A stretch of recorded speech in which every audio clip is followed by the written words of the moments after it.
2020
pagi 21 bulan 11 2020 Kuningan kedua lambat tambai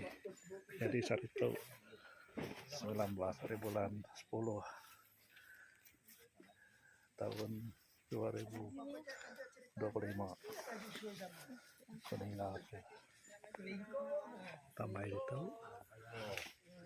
lalu tuh kayak cedoran kami cedoran tinggal kami